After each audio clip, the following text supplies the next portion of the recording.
Hello, this is Eric Parnell, Chief Market Strategist of Great Valley Advisor Group. Well, here we are. We're halfway through the year. We've had a lot that's taken place so far, and there's still a lot ahead. Today, I'm joined by Evan Coffey, investment analyst at Great Valley Advisor Group. What do we have to talk about today, Evan? Well, Eric, as you've said, we've survived the first half of the year. That isn't to say that we didn't face a lot of market drama, some volatility, and there might be some scar tissue from those first 6 months, but I think generally we have a positive outlook going into the second half of the year. With that being said, I think it's important to acknowledge where we've been through the first 6 months before we get to the 2025 look ahead. So, to start the year, investors were generally optimistic just in terms of financial markets with this Trump 2.0 agenda. There were focuses on pro-growth initiatives, deregulation, and a sufficiently different policy stance than the previous administration. If investors were looking for change, change is what they got. Right after the inauguration, we saw Trump establish the Department of Government Efficiency with tech billionaire Elon Musk. The goal here was just to, minimize government inefficiencies, cut fiscal spending. And we also saw pretty early on some political pressure on the Fed and Fed Chair Jerome Powell to move on interest rates. Now, this was the fiscal side, the government side of things. In terms of financial markets, we saw early on a source of volatility was the news of Chinese AI firm DeepSeek being a competitor to OpenAI's ChatGPT. And with that, we saw, big tech's feathers really ruffled. We saw NVIDIA fall by $588 billion, the most by a single stock in one day. And generally, this was our first source of major volatility in 2025. Then we got the big news, the Liberation Day tariffs. This rocked equity markets. We saw the S&P fall by 19%, peak to trough, and near bear market territory. So right then and there, investors felt like, okay, this is a long-term shock that we're going to have to deal with. Luckily, we got a reprieve. Investors rallied off of that, and right when they started to get their footing from that, we got a few aftershocks in a U.S. credit downgrade by Moody's, and then some geopolitical uncertainty in the Middle East between Israel and Iran. So that kind of led us to June and July, where the major market news was this new tax and spending bill, coined President Trump's Big Beautiful Bill, which was signed into law over Independence Day. And it was debated heavily within Congress, both the Senate and the House, but it ultimately was passed. There are questions about, whether this goes against what the Department of Government Efficiency was doing in terms of fiscal spending, but that's kind of where we've been. That's where sources of volatility have stemmed from, but that's all in the past now. Currently, we sit at all-time highs on the S&P. Gold and silver are both up more than 25%. The 10-year is at 4.44%. And things seem to be generally copacetic. But as I said, that's all in the past, and I want to look ahead to the rest of 2025. You wrote a recent article on your 2025 second half of the year outlook, and I'd like to start with stocks. That's the fun area to start.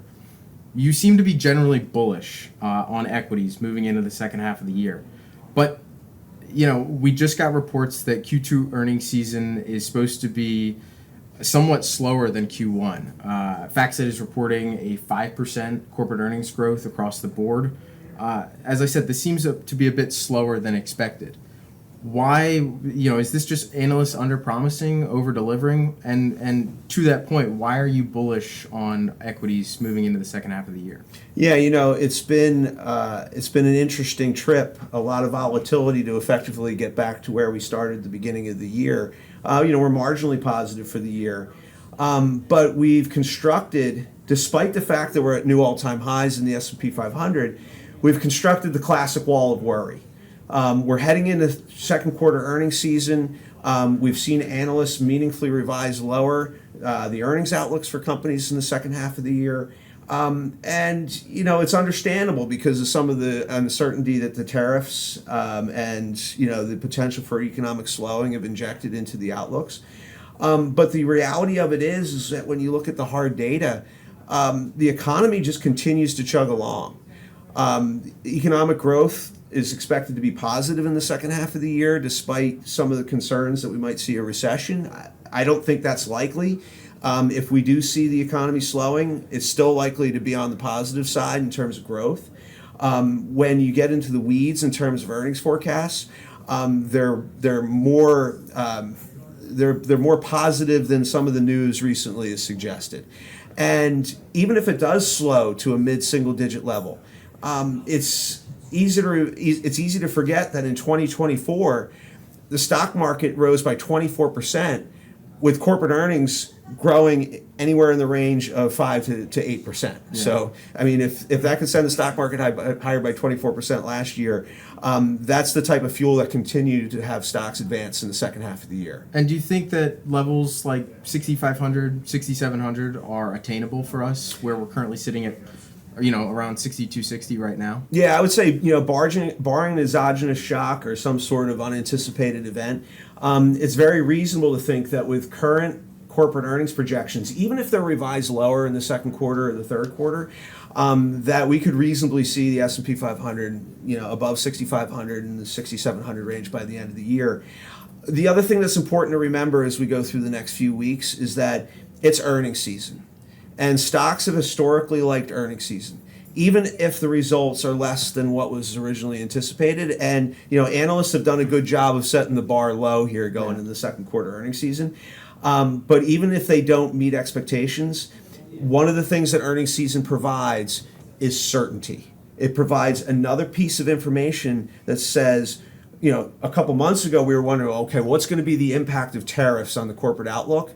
Well, we're going to have a much better idea over the next 2 to 3 weeks. And that certainty alone is going to help support stock prices going forward. Well, as I said before, it sounds like you're bullish on stocks, and that's a good sign for investors listening here today. Moving to the opposite, but arguably more important side of the market, and the asset allocation, we currently sit at 4.44% on the 10-year Treasury. You laid out in that article that you're neutral at best on bonds. Can you expand on that? It's a weird spot for me because historically I tend to be bearish on stocks. I have a bearish bent. If there's something to worry about, I'll find it. When it comes to bonds, I've tended to be constructive. And one of the reasons to be positive on bonds is that they tend to do well during periods of a slower economy. But that all changed in 2022. We saw the end of the 4-decade-long bull market in bonds. And we entered into an environment where disinflation, if not deflation, wasn't the primary downside risk for the economy. Instead, it's now once again inflation. And that's something that we haven't seen since the 1960s and 1970s. The threat of inflation and the risk of inflation, coupled with the fact that the economy continues to be stronger than expected, those are challenges for the bond market. Now, that doesn't mean that you abandon the bond market by any means, because it still offers a tremendous amount of value and its portfolio diversification purposes. But it really lends towards the idea of shortening duration. Why go out to the longer end of the yield curve, 10-year bonds, 30-year bonds, to collect 4.5%, 5%, when you can collect the same yield on the shorter end of the curve? And one might say, well, it's because the Federal Reserve might be lowering interest rates here in the near term. Well, if inflation is the number one downside risk to the markets over the 12 to 18 month period, how much are they realistically going to be able to cut interest rates, particularly if the economy remains as strong as it has been up to this point? And do you think that, as I mentioned previously, we had this news come out, initially about the big beautiful bill. It went back and forth between the House and the Senate, and then, like I said, it was signed into law on July 4th. Do you think that this has implications on the fixed income side of the market? It does. It makes the fixed income side nervous. The bond market, one of the things that it really relies on is fiscal responsibility. And there's a supply and demand issue too. If there's fewer bonds out there, then the price of those bonds will rise and yields will fall. There's a lot of spending going on in this country, and it's coming from both sides of the political aisle. And that's not likely to end anytime soon. Is that a problem for the stock market today? Probably not. But it is something that gets the bond market a little bit more jittery, and that's likely to be an increasing uncertainty for the bond market going forward, particularly not only with yields still being as low as they are, but the spreads, like how much more you're getting paid for corporate bonds or some of these other products, some other bond products beyond treasuries. they're also at historically tight levels, which means that bonds are pretty expensive right now in an environment where there's a lot of spending that's going on the fiscal side, and we're going to need to sort that out. And as long as inflation looms out there as a threat, investors are likely to be a little bit more conservative, a little bit more defensive on the bond side. Yeah. Well, we've covered the two major asset classes. Lastly, I want to dive into the corners of investors' portfolios with the third and fourth so-called legs of asset allocation. The U.S. dollar is down 10% through the first half of the year. This is one of the worst starts for the greenback in 50 years. On the other hand, you have commodities like silver and gold, both up over 25%. Mm-hmm. And then you have some other alternative strategies that really benefited off of tariff volatility, but have since cooled down. Where do you see these corners of investors' portfolios going? Are they, essentials in the second half of the year in terms of diversification? Mm-hmm.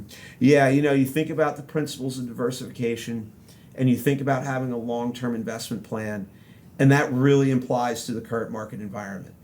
Traditionally, we think about stock investment opportunities being with stocks and bonds, but there is also a great opportunity in more specialized areas, like you mentioned, in alternatives and more specialized areas of the market. And I think we're likely to continue to see that through the rest of the decade. We take a look at gold, for example. For all the fuss that's been made about the stock market and how well that's been performing over the last few years, gold did better than the S&P 500 in 2025 or in 2024. The S&P 500 was up over 20%. Gold was up over 25% in 2024. And for all the struggles that the stock market has had so far in 2025, gold has been up once again double digits so far year to date in 2025. And that highlights some of the opportunities that can exist in these more specialized areas of the market. But those opportunities aren't just limited to gold. Thinking about the commodity space more broadly, commodities have really struggled for really the last 15 years. I mean, it wasn't too long after the financial crisis that commodity space, I think of energy and the sector and the material sector and the stock market, as well as the actual commodities themselves. Those prices have been flat to negative for more than a decade. And it's caused a lot of investors to really look away from those areas of the market to say, there's no opportunity lies there because look at the historical performance. But past performance is not indicative of future returns. I think of gold. We talked about gold earlier. If you went back to 1999, at the turn of the millennium, when everybody was just as enthusiastic about tech stocks, if not more so than they are today, gold was an asset class that over 2 decades had a negative return with a lot of risk. Yet over the next 25 years, it's been the best performing asset class.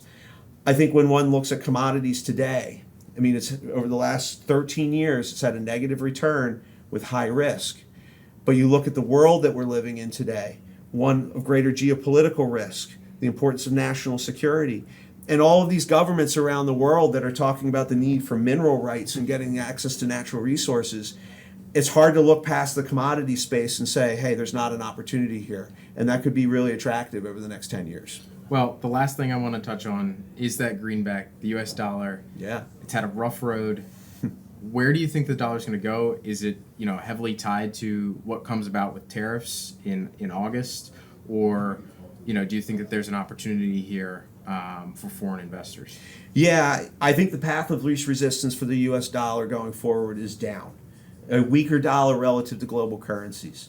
And, as an investor, you may be wondering, okay, well, why should I care about a weaker dollar? And if you're investing in the United States, a weaker dollar can actually be good because it's stimulative for economic growth. It can also be supportive of corporate earnings because it makes it easier for companies in the U.S. to sell their products overseas. But it has a more direct and important economic implication and investment market implication when you're thinking about investing in non-U.S. stocks. U.S. stocks have outperformed international stocks for the last 15 years by a solid margin. But the primary reason that has taken place is because the U.S. dollar has strengthened so meaningfully versus global currencies going all the way back to the beginning of last decade. It's been 15 years. Well, this is a cycle that we have seen play out going back for over 50 years, where there's periods of dollar strength and dollar weakness. It's very reasonable to think given some of the things we've seen take place in the tariff front, some of the things we're seeing take place in terms of inflation, increased growth prospects outside of the U.S., that, and not to mention U.S. policy and our increasing inclination to spend here in the United States. Not to mention that we could see weak interest rate cuts as well. All of those factors suggest that we could see a weaker dollar going forward.